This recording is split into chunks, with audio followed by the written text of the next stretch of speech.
Today, we explore an exciting theme: breaking barriers, igniting potential, uncover the secrets to overcoming resistance in one place. The Power of Your Voice with Mike Murphy.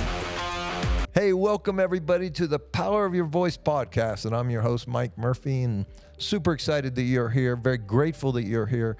Thank you very much for all the thumbs up, all the shares, all the subscribes. We're very grateful to each and every one of you, especially sharing. If you hear something that can help another, that's what we're here for, to help people to grow and to evolve and get through pain and suffering and to live the best life they can and become the best version of themselves. So if you hear something that touches your heart, share it with someone that you know that might benefit from it. We'd really appreciate it. I'm super excited about today's guest. Let me read his bio if I may. He's a meditator, a writer, a speaker, and an author. He had an extensive professional background working with Fortune 500 companies and startups. And yet, successful in his career, he felt empty and burnt out. Looking for happiness and fulfillment, he started exploring meditation. Graduated from the Eckhart Tolle School of Awakening, got certified meditation teacher of the World Yoga Alliance, and now he teaches living a life of joy and self-realization using design methodology based on empathy, listening, mindfulness, and human values. Please join me in welcoming Chris Cirak to the show. Chris, how are you today? I'm fantastic, Mike. Thank you so much for having me on. Thank you for being here. Very grateful. As I said earlier, when we just had a couple seconds together, I read your book this morning, super powerful. And we're going to go into that in a second for the audience because I really recommend this book to everybody. But a couple questions popped up first for me. Eckhart Tolle, first of all, let's give us a little insight to you're successful in business, in the business world, in the matrix, blah, blah, blah, and then you realize something's off and you make a change. What was going on then? Yeah, and it wasn't just successful in the business world, kind of doing the things that we're supposed to do to make us happy. Also, as a consultant, I had a lot of free time to pursue passions of music and sports and travel. And even when I was doing those things, I realized I wasn't as fulfilled as I thought I should be. And so ultimately, through just some soul searching, I realized I was still living for outcomes. Even in the passions, I was still looking for, when that piece of art is finished, when I write that song, when I win the tournament, and always just living for the future. And you could be doing the most amazing things in the world, I realized, but they can't fulfill you if you're not with the activity, with the being present with what you're doing. And so that led down, the path of self-realization and presence and working with Eckhart Tolle and many, many others.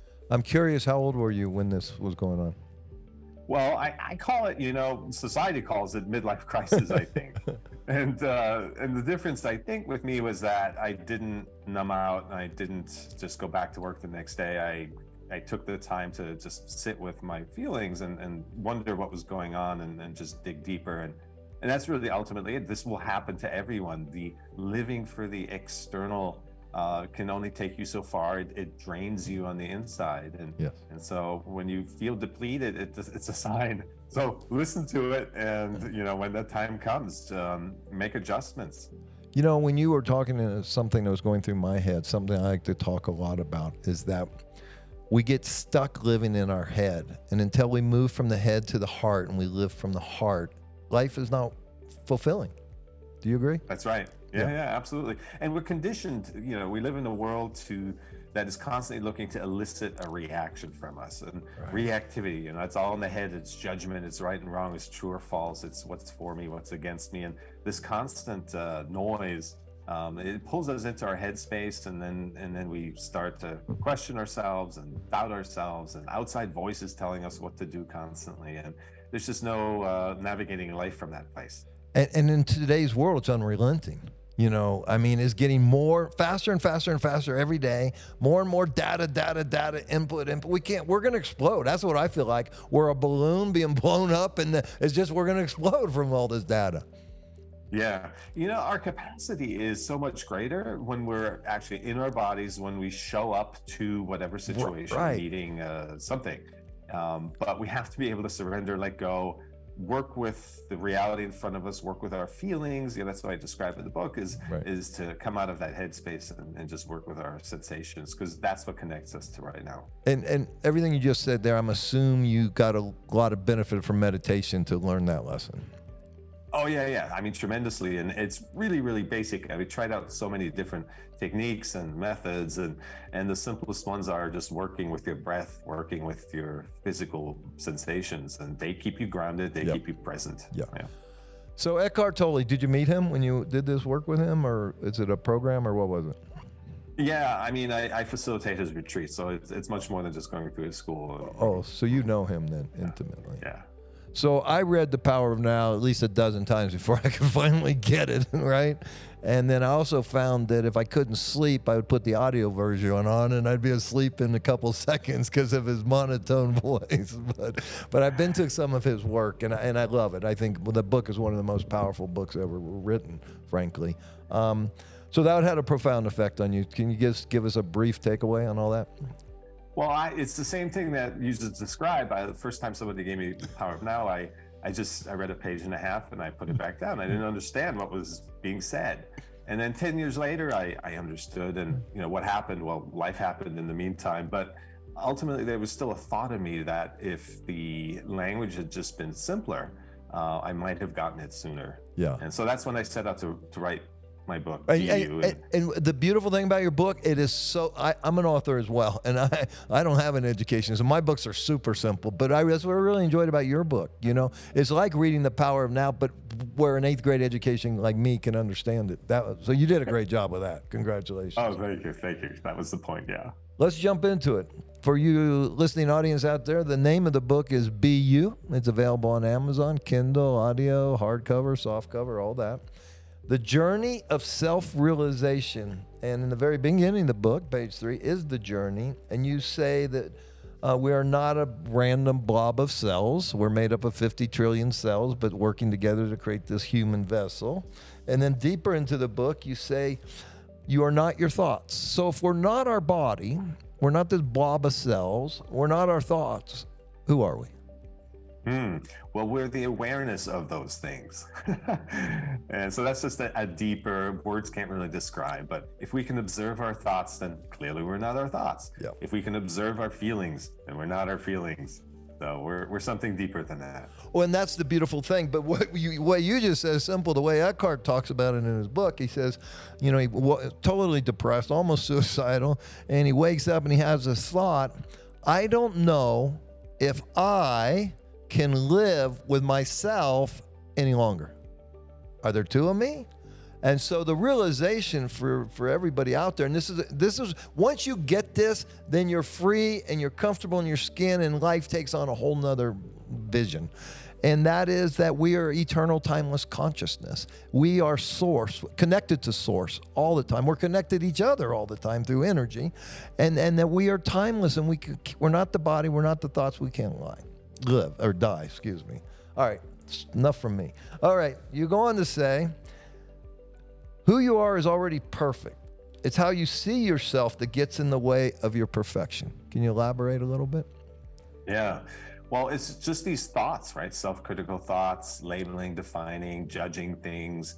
You just mentioned that we're all source, right? It's judging things and labeling things that creates separateness, this artificial sense of separateness. By calling even a tree, you're saying the tree's over there and I'm over here. And then the next thing comes along, you're defining that and it's over there and you're over here. So little hits of separateness all day long keep us separate. Yeah. And when we stop judging, we stop coming out of that head, then we get closer and closer, and then ultimately we realize we're all from the same place. Yeah, and so someone out there might say, well, you got to judge. And I say, no, you need to observe and be aware and eliminate the judgment, and then you're free.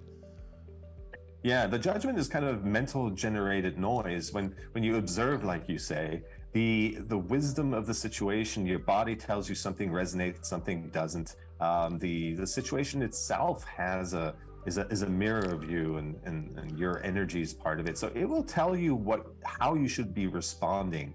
Are you supposed to be compassionate? Should you back off? Should you, even inaction is action, right? So with a lot of this meditation, people think, well, you're just sitting around waiting for life to happen. No, you're collaborating with life. You're facilitating the unfolding of life, right? Yes. So it's a lot more exciting. It's a lot fresher and newer, and it's really a miracle. Well, and also you realize that we're creators. See, the problem that I see in the world today is everybody's identifying as a victim, which is media, government, and wants to force everybody into this victim mode. And when you're a victim, you've given away your power. You can't do anything. But when you're a powerful creator and you realize that you're connected to source, now you're co-creating this life. Now you have help and you have wisdom and you have knowledge of the creator of all. And you can tap into that through meditation. So you talk about, you think you control your life, you can't even control your mind. So take us through, how can we quiet that mind, that monkey mind? What are some of the techniques that we can use, and what are and then the benefits? Because that's where the power is. Exactly. Well, the easiest test is just pour yourself a glass of water and keep your focus on the water. And it takes 8 or 9 seconds to fill a glass. And you'll notice very quickly, you can't even keep your attention on something as simple as the water for a few seconds without thoughts coming in and pulling you away, and your mind drifting and getting lost in thought. So that's the first indication there of how much power we give away to these thoughts, right? Yes. It's pulling us away constantly from the only thing that's real, which is right now. And so it's a muscle. The awareness muscle is like, going to the gym. You start out with small weights, and you increase that ability to focus on anything, your breath, the water. Meditation is something you can sprinkle throughout all of your day. It's when you're at the elevator, when you're in a line at the coffee place. So you can practice and extend it from 2 to 3 seconds, 4, 5, 6, and so forth, of just learning to be present. Yeah. And that's really the quality of it all. Because I talk to a lot of people and they get frustrated. Well, I can't meditate. I tried. I can't not have a thought. You're going to have thoughts. You can't stop having thoughts. It's just don't follow them. Don't chase them. Observe them and let them flow by. When I try to catch myself, because we all do it, okay? A thought appears. How many additional thoughts to that thought did I go down the road before I became aware and conscious, and then I bring them right back to no thought back again until the next one arises? Do you agree with that? Oh yeah, that's absolutely right. Some people say we're lost in thought upwards of 80% of the day or more. So yeah, so just imagine getting all that time back to actually live and do things and be an expression of source, right? So it makes a huge difference in your life. What is a thought? Well, thoughts arise as essentially out of our resistance. Many thoughts, so we're resistant to our own growth. You mentioned the pain and suffering that we experience in life and how to come out of it. Well, the pain and suffering is there because we're resistant to growth, and that's just normal and that's natural and that's okay. But realize that is our expansion is being asked of us, and realize that that's the design of life, is to challenge us to come out of our comfort zones, because when we're small, life wants us to grow and be bigger and wholer and perfect, like the quote from earlier. Yeah. We're growing so above. Ultimately, that's all it's about. Is notice when you feel triggered. Notice when you're being pushed out of your comfort zone. It's there. It's happening for a reason. There's some self-limiting belief. There's some childhood wound or inherited baggage, whatever it may be. And it's an opportunity to look within and work with that and release it through observation, through presence with it, allowing it to be, and coming out of that resistance. Then you get into this, like you beautifully described, in this free state, right, where the weight comes off and you're just flowing. Yeah. So I have a thought of Chris Cirak, and 10 minutes later he calls me on my cell phone. How'd that happen? Well, I mean, there's definitely magic that happens, but I think that's just more energy and frequency. Yes. And it's just how the world works. Yes. And we're just not used to it. That's why we think it's magic. Right. But ultimately, more and more of that will happen when you're just tuned into your environment. I mean, imagine everything is possible. Right. Everything is possible. Everything exists. And then each one of us comes along with this handful of beliefs that create a sliver of a sense of reality. And we block out everything else. Yeah. So as we come out of our resistance, out of our self-limiting beliefs, then suddenly the world opens up. Suddenly we're connected. The separateness dissolves, and then we're really tuned into kind of the energy of everything. And and then you'll get serendipity and calls and synchronicity, and now you become a better, more powerful creator because you're connected and you're conscious and you're aware and you're awake, and because we all are connected. You bring up the word resistance a lot. Can you elaborate a little bit or give an example and then elaborate and how to undo it and embrace it and dissolve it? Yeah, it's again that the mind loves to know things. It's a tool designed to know things. So it looks at your life, your entire life, and creates a plan and wants to control everything so that you get your desired outcome. And the plan that your mind can create is just projection. It can never anticipate everything that's possible. Right. All the different permutations and different energies at work are far greater than the mind can ever imagine. Yeah. So as a result, when life then actually happens, and it happens differently, we compare it to this mental projection, then we're in resistance. No, we want it to happen this way and that way, and we're kind of steering and controlling life. And life is not meant to be steered and controlled. It's meant to be allowed to unfold. So we have to let go and come out of our head and just really learn to flow with it. Have you read the book, The Surrender Experiment?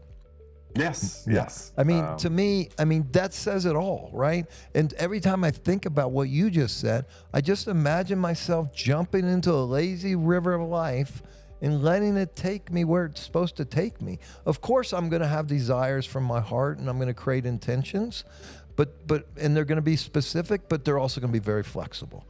Because who knows what's going to show up? Who knows what's really best? And so that's why meditation to me is so important, to get out of this belief system, get out of this body, go into this field of infinite possibilities and figure it out there and then bring it back to here. What do you say about that?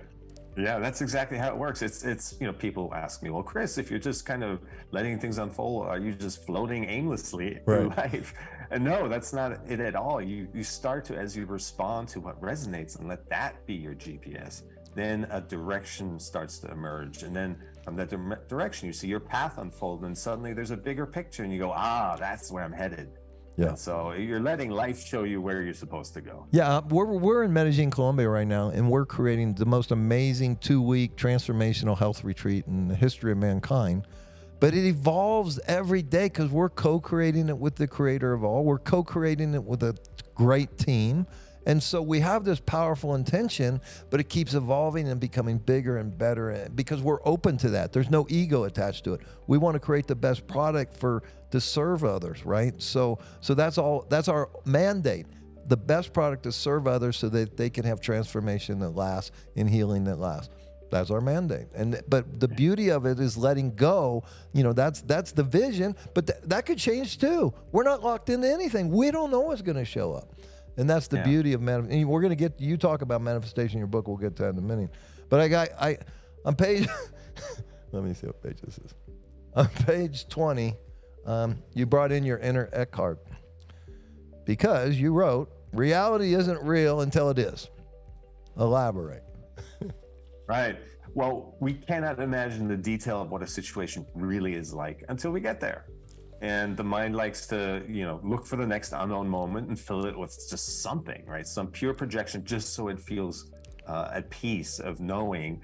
But that's because we're living through the mental lens. We really have to come out of that and allow each situation to arise. Personally, I had this experience, before I really started to awaken to all this wisdom, where I was consulting and I had a lot of projects on my plate, and I just took on too much probably. And the anticipation of the next meeting and the next meeting, I was driving down La Cienega in Los Angeles, and I was starting to near panic attack, there was something in me that suddenly just let go and surrendered, and I'm going to show up and I'm going to handle it when I show up and just deal with what's there. And suddenly all this weight came off, and suddenly I felt like I could take on twice as many projects. Yeah. So the steering, controlling mind, again, it puts so much pressure on us and so much weight Yeah. that we're carrying around with us. You know, I have a similar story I want to share with the audience. That just last week, I mean, I had all this stuff going on, all this stress. I had to be on camera, blah, blah, blah, blah, blah. I didn't sleep well. I didn't feel well.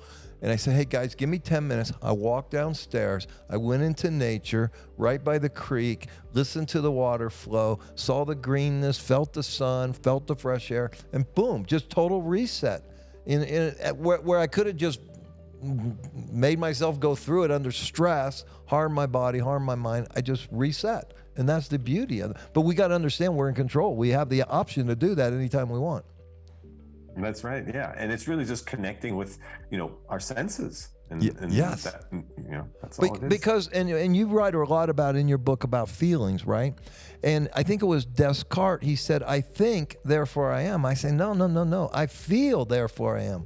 The mind is a dangerous place if left by its own devices, right? But the heart is pure. My mind can lie to you, manipulate you, steal from you, but my heart can't. The heart is here to serve you and to be connected to you.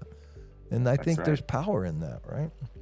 Yeah. All right, you're right. You cannot manifest your greatest life from your mind. It's too small and anxious a place. If not the mind, then where? Well, it's ultimately life is a mirror of who we are, right? And it will show us our limitations, our self-limiting beliefs, our wounds, our, all the areas where we need to put some love ultimately and some self-care into and relieve some of that. And a lot of that is not even our own stuff. It could be inherited, it could be generational, it could be just, family patterns make up a huge part. Somebody experienced trauma multiple generations ago, it gets passed along. So yes. We have some work to do, yes. Each and every one of us. And once we get through our own stuff, then there's, become healers for the world ultimately. We take that healing energy out there. I think about this subject a lot because we all got to undo our childhood programming. We've just absorbed it, whatever our parents thought and did, and that's what we became, right? And our teachers and the media and the blah, blah, blah. And then the past life, I just did some genetic testing, and what blew my mind is that, okay, these markers are mutated, and therefore you're going to have this, but there was personality, therefore you're going to have more anger. So personality traits pass through genetics, and then is there past lives, and then you have to deal with all that. So why are we here? Well, ultimately, we're here to relieve the unconsciousness in us, which is the bigger chunk, the conditioning, the stuff we inherit, and then transmute that into more awareness, more consciousness. And ultimately, when we work through our own issues, and a lot of people think it's self-absorbed to be constantly working on yourself and self-development and meditation, and it's like you're so self-absorbed, Chris. But what that is ultimately, once we get through our own stuff, it opens us up to become role models and healers and teachers for others to overcome those things. Our challenges, the things that we had to work through, that's what we become experts at. And ultimately, which is funny how life works, is that becomes our calling. Yes. So the things we're in most resistance to becomes our true purpose in life. And then we that becomes the content of how we can give back. Yeah, and you're so self-absorbed that you took the time and energy to write this amazing book. I know darn well you didn't do it for money, okay? I'm an author, so I know that for a fact. Yes. You did it to touch people. You did it to take what you've learned, share it so others can take a shortcut to get to the best version of themselves. So I get why people point fingers at personal development, but really that's what we're here for, is to grow. The question now becomes, for those that don't wake up, okay, and stay programmed for the rest of their life and have these belief systems that come from the mind and not the heart, come from media and not the heart, what happens to them when they take that last breath? Well, one of the first things that you experience as you become more present, spend less time lost in thought, less time in past and future, less time in anxiety, less time in guilt, is the experience of time starts to fade into the background. Yeah. And you start to see yourself as more a continuous being, because you're no longer so identified with your thoughts and so identified with feelings, all this dense matter, right? And with stuff. Right. So you start to experience yourself as continuous. You no longer really believe in beginnings and endings and this kind of stuff. So it's all, an evolution. If it's not this lifetime, it's the next. And sometimes we need breaks. Maybe you were a warrior last time around, and this time you just needed quiet. So whatever it is, it's all good. There's no need to blame anyone, right? There's no need to want anyone to be different than who they are. In fact, that's the source of most of our friction with people, is wanting them to be somebody they're not. Right. And even ourselves, how many people ended up doctors or lawyers because they were programmed from their childhood to be that, and they're miserable because they didn't follow their heart, right? And so you're in America right now, and you're in California. How do you see the world right now? Well, I mean, I have to, I practice what I preach, so But you can't really turn a blind eye, right? You have to see what's going on in your environment, right? Yeah, no, definitely. It's not about locking yourself away, and mindfulness is not about pushing away thoughts and feelings at all. It's being really acutely aware of them and listening to what they're telling you. And so it will tell you to be an activist and get involved. It will tell you to sit back and maybe write a book. It will tell you to just influence, maybe be a presence in your circle of friends or your family, whatever the message is. Life is always happening. It's always going on, right? Now it's more acute, but it's always the case. That's what this place is for, is to really work through all of our energies and our unconsciousness, and so it's all bubbling up right now. So it needs And then we get back to no judgment. Maybe it's a good thing. So why judge it, right? So I'm 66 years old. For me to see it's dramatic for me, right? Because I grew up with Leave It to Beaver and Andy and Opie. Okay, so to see the world today is pretty a dramatic change, right? But and I used to get angry and wanting push back and blah blah blah, resist. Right? And now I realize, listen, all I can do is try to I have my individual consciousness that I can control. Then there's the collective conscious. Eckhart would call it the pain body and the collective pain body. And all I can do is try to raise consciousness to light and love. That's all I can do. The powers to be, they got all the power, all the money, all the blah, blah, blah. What we need to do is unite. I don't like this divisiveness because we fight over everything today. But as humanity can unite and we work together to create unity and community with integrity and raise this consciousness, then all that stuff will become out of our existence. It won't exist for us. And my heart goes out to those that are suffering, those that are uninformed and are kind of victims of this, uninformed victims that never really had an education to understand this. That's where my heart goes to. So, but that's my own inner conflict. You write about manifestation in your book. I teach manifestation. And so I'm your student. I want to manifest something. What would you tell me to do? Well, first of all, is to really recognize that we're always manifesting. Right. Thank you. We're constantly in manifestation mode. But we're, like I said before, the world is a mirror. So it's reflecting who we are, what we're outputting, our level of awareness. Every decision, every situation, we're filtering through our internal makeup of awareness. So the more aware we are, the more we see things for what they are without adding extra stories to it, without distorting it through our own, stuff. And then from there, we can actually collaborate with the world and be a facilitator, see our true purpose, and really take action on that, right? It's the world is, I think my post this morning, my social media post was about how the universe always provides by inspiring us to take action. Yeah. Exactly. And that, you see, there's a great book called Think and Grow Rich. I love the contents, but I think the title is misleading because we just can't think and grow rich. We've got to get off the couch and go do something, right? We can sit there and manifest the plan, but we got to take action. Well said. Mm-hmm. And I'm always telling everybody in my world that,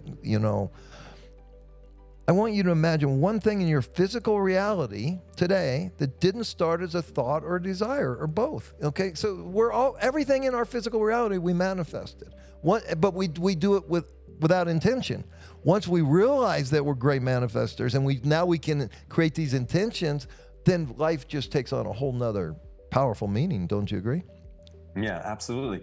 And there's a difference between just like a head thought or, somebody else put that in there or something we read or heard somewhere.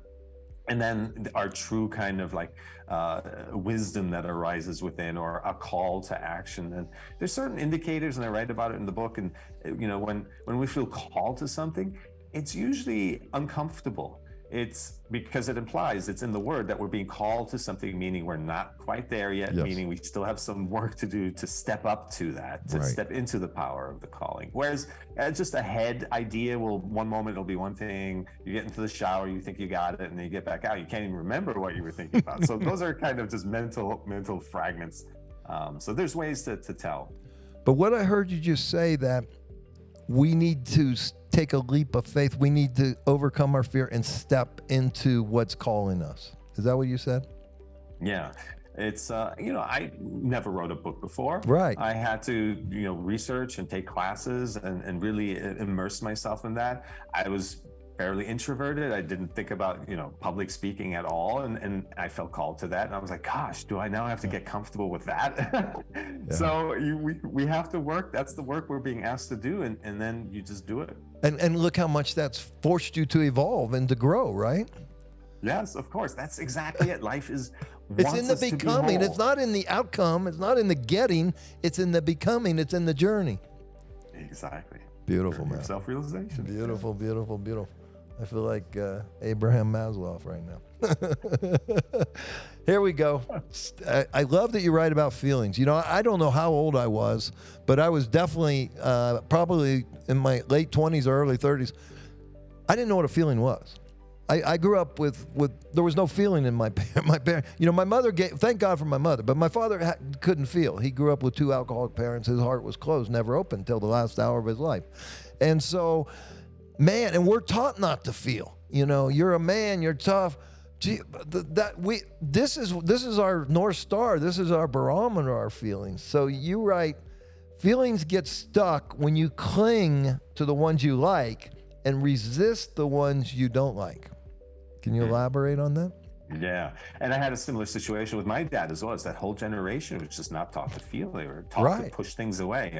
And that pushing down of feelings is what ultimately keeps them stuck. So the big shift for me was recognizing that there was the feeling, the physical sensation that appears somewhere in the body due to some event. Right. And then my reaction to the feeling. Yeah. And the reaction to the feeling, if it's pleasant, clinging to it. And if it's unpleasant, pushing it away. That was the bigger part, much, much bigger part of my overall experience. Yeah. And learning to come out of the reactivity, the clinging or the resisting to it, really leveled me, off to be able to stay in a calm place, keep observing situations as they unfold, and allow those feelings. That's the most important piece. Allow the feeling to arise, and then since you're no longer reacting to it, it naturally passes. Yes. So that's what our feelings do. They arise and pass. They come and go. That's what our thoughts do. They arise and pass. They come and go. And so we start to develop this clean flow where things just move through us. Life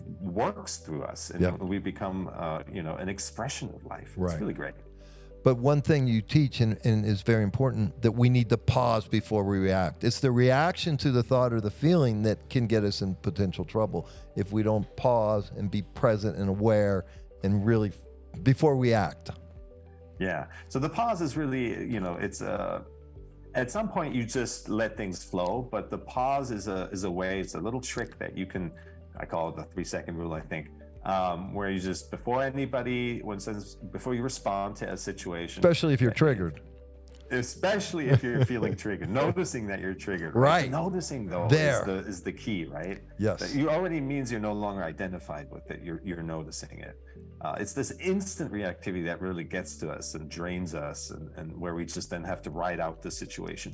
But if we're able to just notice, oh, I'm feeling triggered right here, and it's there in my body, and just staying connected to the body, that interrupts the reactivity loop. And that's how we come out of it. Well, and I think that's one of the beautiful things that meditation allows us to get better at.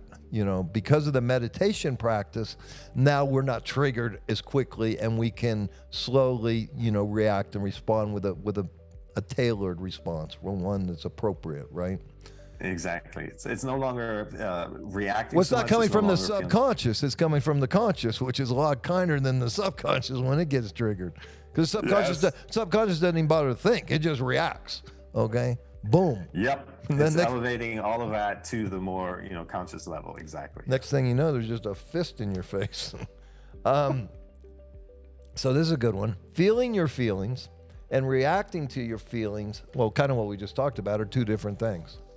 So, yeah. That's exactly it. And it's going to the gym and developing the awareness muscle so that you can notice when you feel triggered. You can notice when you're lost in thought sooner.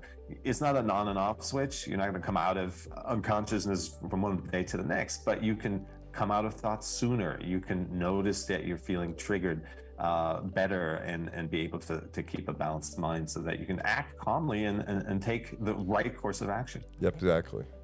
So you say your journey of self-realization is a journey of self-healing. What do you mean by that? Well, ultimately, life is about, you ask about the purpose of life, right? Initially, it's about getting to know ourselves. It's just know yourself as well as you possibly can. There's so many layers to be uncovered. And so everything we interact with the world is a reflection of who we are at that moment in time. When we feel triggered, it's something about us. When we feel joy, it's something about us. The way we experience every situation is something about us. So always kind of reflect on, this is me I'm experiencing. This is a mirror to me. And so getting to know ourselves then ultimately is what leads to opening up and just being you, which is the title of the book. Yes. And what role and how do you go about it does self-love play in this? Well, the way to release those stuck feelings. So there's so much stuck in us from decades, right? By the time we really get interested in meditation and mindfulness, and there's a lot of stuckness in us. So it's really when you notice that you're feeling triggered, when something comes up for you, it's giving that feeling love, space, familiarizing yourself with it. Some people even say give it a name and give it a hug, and so no longer resist it if it's unpleasant, and also don't cling to it if it's pleasant, right? And so we want to be experiencing, to be the observer of all of our experiences, our thoughts and feelings. That's living from our true essence. Let's talk a little bit about the shadow side, our shadow personality, shadow side of us. I look at it this way, there's that tale of two wolves that live inside of us. One is good, one is bad. Which one survives? The one you feed, right?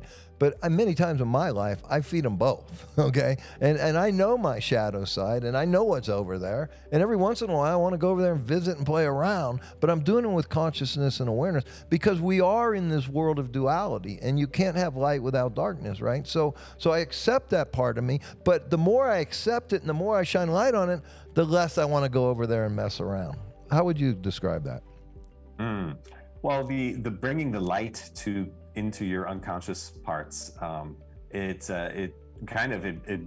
takes care of it, right? It no longer has power, rules you, right? That's the power. It doesn't dictate your interactions with people, with life. And so, I mean, that's what this work is all about. At this time, this is where you and I might disagree a little bit, but I want to know your full explanation here. At this time, you've been blaming life for being difficult, wishing it was easy, when, in reality, life is easy, but you've been making it difficult. I would come back to you and say, one of my favorite books of all time is The Road Less Traveled by M. Scott Peck, and the opening line is, life is difficult. And frankly, I can relate to that much more, because children get cancer. People get in car accidents aren't their fault. They get hit by drunk drivings. So at times life can be difficult, And so explain what you're trying to say here. Yeah, I think it's just a reframe when you start to realize that these are lessons to push us deeper, to force us to come out of our comfort zones, to force us to heal ultimately. I mean, there's people incarcerated innocently, for life, and they find, their inner light in those situations. So it's all designed for us to really come to the full light of our beingness and have our essence emerge. So even these tough situations, every moment of every life is worth, everything there is, and nothing deserves to be degraded or judged as suffering. Yeah, the experience of it is suffering, but ultimately it's a gift. Well, as tough as that is. there you go. It's again in the overcoming and in the transcending. I remember the movie The Hurricane, and the guy was wrongly convicted, spent 17 years in prison, wrongly convicted, and came out this spiritual giant, because that's where he found himself, in that cell by himself. He was able to go within and realize that everything we need for joy and happiness and compassion and love is already within. It's interesting because we have these two eyes are always looking out. We're never content until we take the time to sit still and quiet, bring the energy out of the body, line up the mind, go within, and feel how powerful we are. That's exactly it. And in a way, going to sit in a room by yourself is the ultimate Exactly. setting, right? And the ultimate thing is to surrender, which you would think would be the easiest thing. So why don't we? Let's talk about the ego. What's going on up there? Well, I don't actually think there is an ego. I think that it's too easily thought of something inside of you that you're then in resistance to, and you kind of judge it for doing, wreaking havoc on your life. And so I think of it more as the identification with thoughts is what kind of creates all the problems. It's the not having a gap between thoughts coming along or feelings coming along, and you just kind of believing it all and giving your attention to it all. So we're still in our bodies, we still have limited energy. It's what we give our attention to that's our gold. And so whatever comes along, be very conscious of what you give your attention to, because that becomes your reality. So if I replace the word ego with story, would that resonate a little more with you? Because I find is we get sucked into this story that's created, that half of it's probably not even true. We believe it, and then we fight like hell to defend it, and it doesn't serve us at all. It's just chatter, unrelenting chatter that won't stop, right? That's right. That's exactly it. There's the present moment is so simple. Yeah. Anxiety is, lives in the future, and guilt and regret lives in the past, and all of these stories that we build around those things where we can't let go of something. It's about situations that no longer exist. Yeah. So when you really narrow it down to just being here and responding to what is, then there's very little room for any of that. There is fear, there is danger. If it's real, if you're staring a tiger in the eye, that's real danger. But other than that, there's very little to be afraid of. It's in fact, it's the other way around. You should be open to looking for what is unfolding next. Yes. And the longer I live and the more I question things, I realize that most of the stuff that I've been taught isn't really actual, and that I have to question every belief system that I have and then find the truth. So we spend a lot of time looking for the truth that serves our heart and our soul, that is timeless truth, that is real truth, right? Because there's a lot of BS and propaganda that we got to filter our way through. Yeah. And that's really the beautiful part. I think our own personal truth, it doesn't clash with the truth of others. Right. We're in it. It's not based on comparison or validation or judging. It's just, we know it, and we want others to have their own truth as well. And so everyone suddenly has their own truth. There's no more friction. Yeah. Are you a parent? Just to myself. Okay, so I'm a parent of 4 kids, and that's a job. Okay, raising children is a really because no one raised me properly. So how do I know how to raise these kids? And there was no owner's manual that came out of the womb. So, but what I learned one day when I was struggling with one of my kids, I started thinking, well, wait a minute, did I care at all what my parents thought? Did I care at all about my parents, really? Okay, so then I realized I'm my own soul on my own journey. I need to allow them to be their own soul on their own journey. And then I take it a step further. I need you to be your own soul on your own journey. And where we resonate, we resonate. And where we don't, we don't. But that's okay. In fact, that's perfection.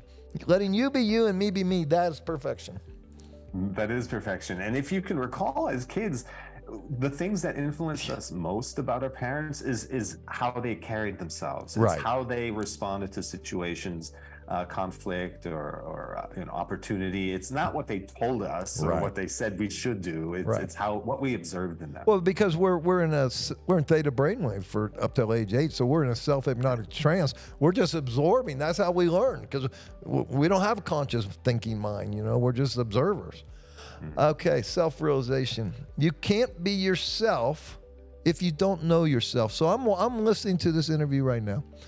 Okay, what's he mean, and how do I get to know myself?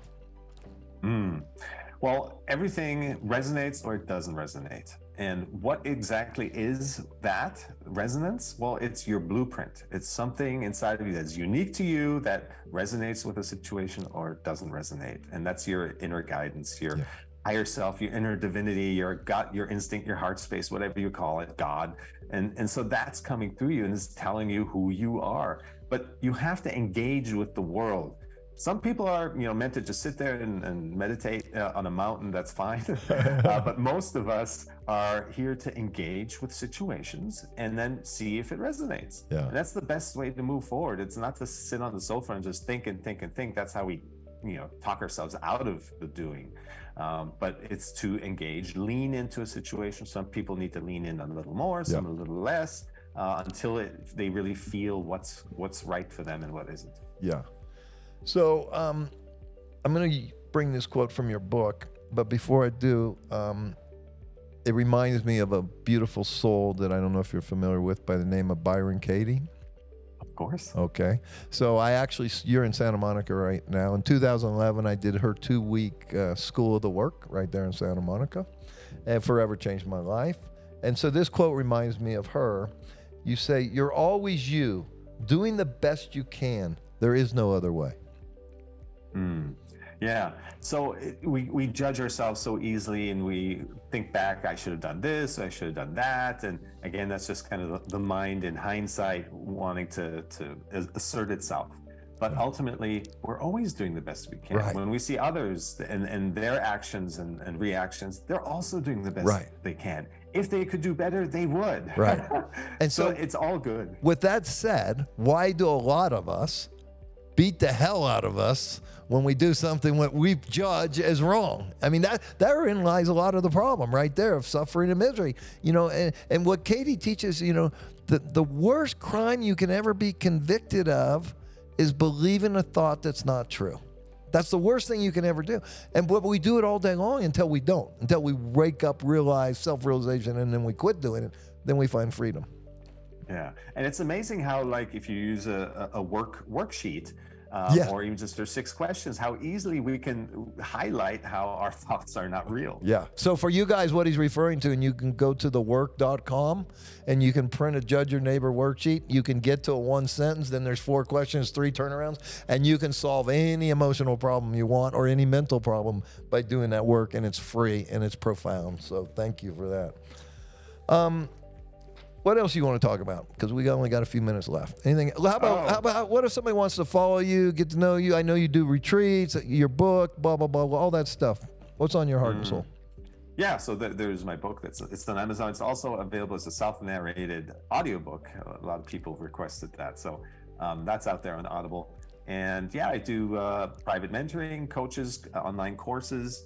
I do a free weekly Zoom where I talk about mindfulness principles and how to integrate it into your life. And we do a guided meditation. And then the retreats are really where the rubber meets the road, where you really, for 7 days, spend time with me in both the being quality of things. The mornings are dedicated to nurturing mindfulness and stillness and noble silence, and then the rest of the day is dedicated to local activities depending on where we are. I just did one in Greece, and so we went olive oil tasting and on a yacht cruise, and really reminding ourselves as we were experiencing the local culture and cooking classes and so forth, that to stay present with those things and really live life to the fullest.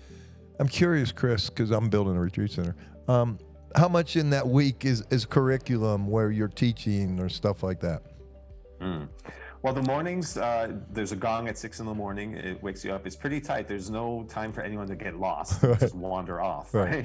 Right. My background isn't Vipassana, so it's a much more regimented approach to meditation, and this is that just in a light form, where we do some meditations, conscious movement, breath work, yoga, and we have breakfast in noble silence. And then at 11 o'clock, we go into the day.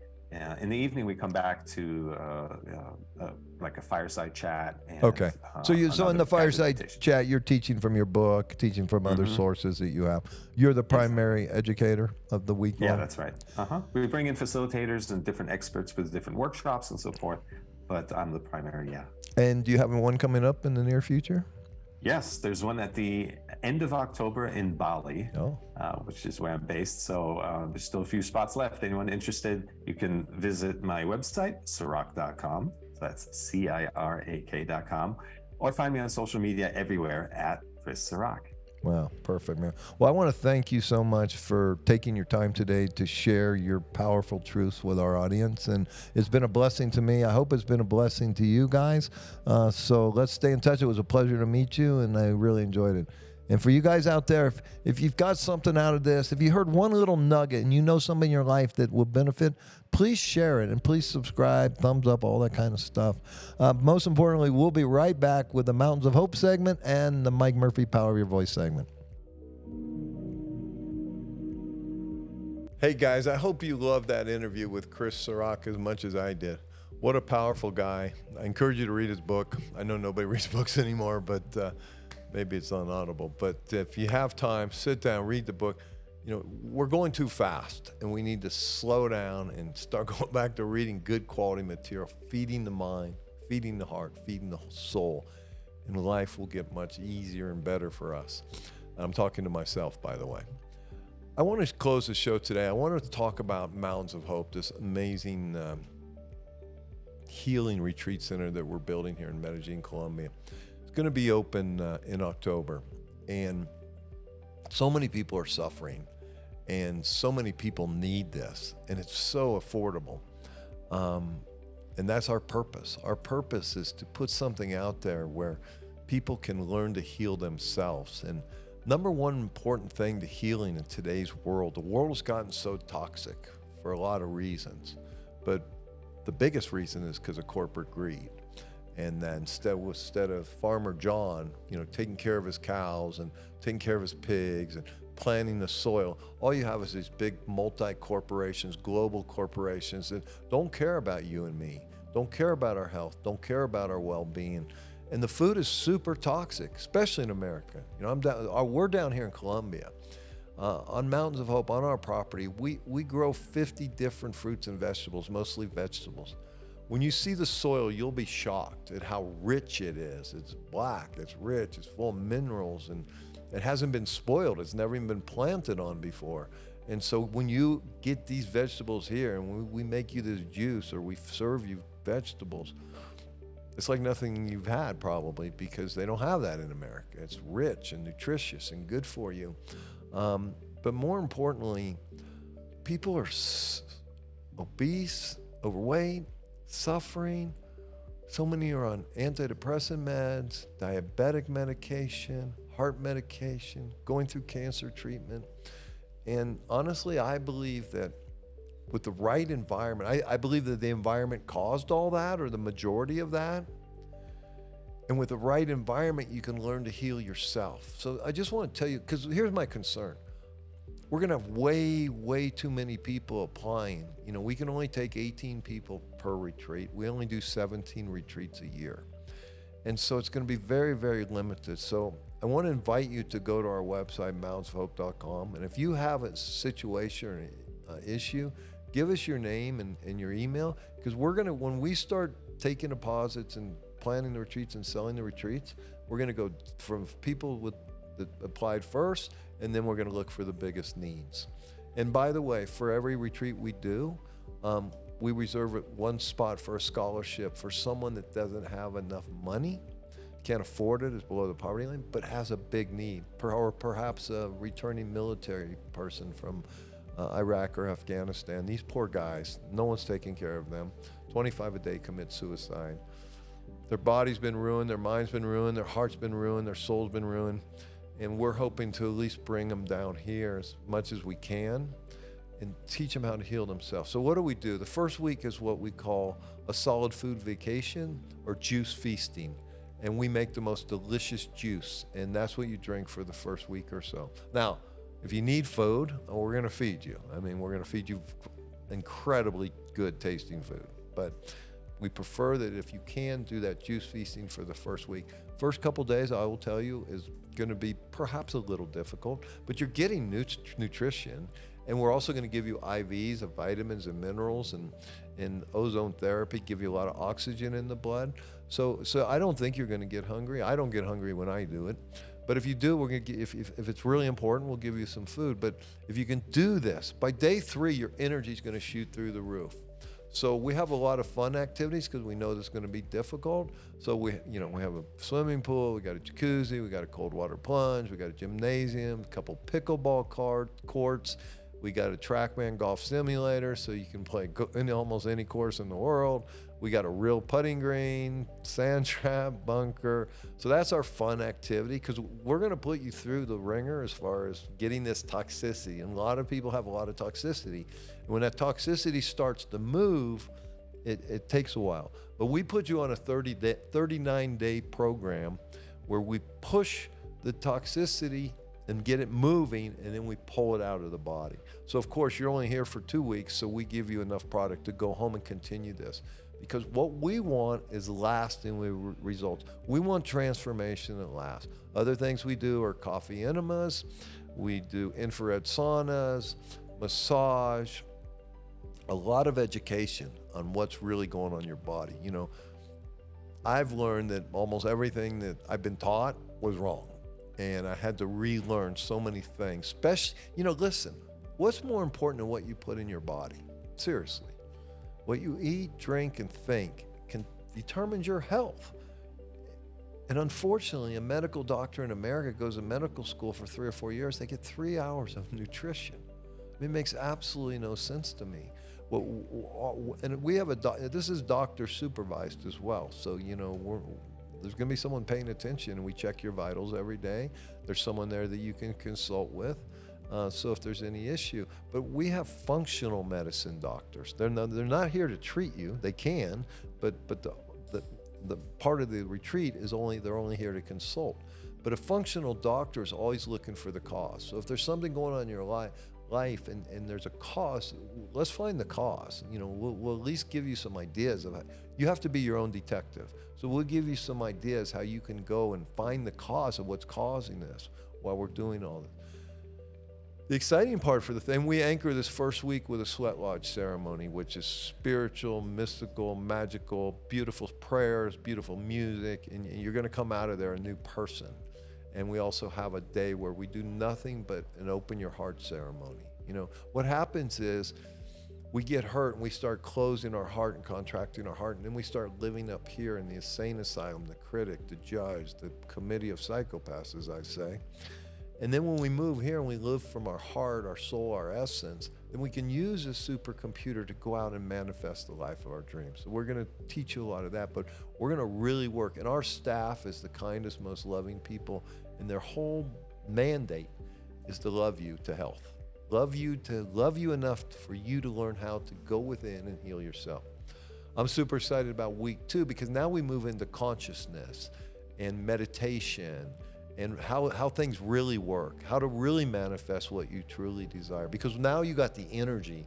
A lot of us get stuck with no energy, and we can't grow mentally, emotionally, physically. And we'll get in there, and I love the work of Byron Katie. We'll use the Judge Your Neighbor worksheet and the 4 questions and the turnaround to really go inside and heal this beautiful heart of yours and open it and not be afraid of it anymore. And I know we've all been hurt. You've been hurt. I've been hurt. Everybody's been hurt. But we're not victims. We're powerful creators. And so we're going to really show you how to go about this. And of course, we all have limiting beliefs and these neural pathways, and they get neurons that fire together, wire together, and we got to unwire some and then install new ones. So we'll do a lot of work around that kind of stuff. And let me just tell you something. We're 3-hour flight from Miami Airport.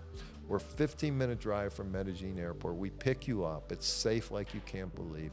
We take you to this beautiful 20-acre piece of property that we have.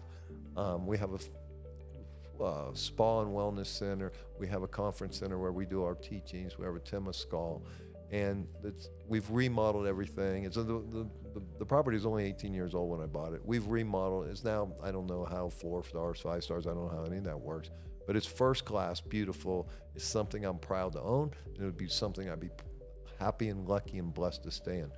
I'm only sharing this with you because already the word's getting out. Already people want to sign up to come, and we can't take that right now because we don't know 100% when our first retreat will be, though we're pretty sure it'll be in October.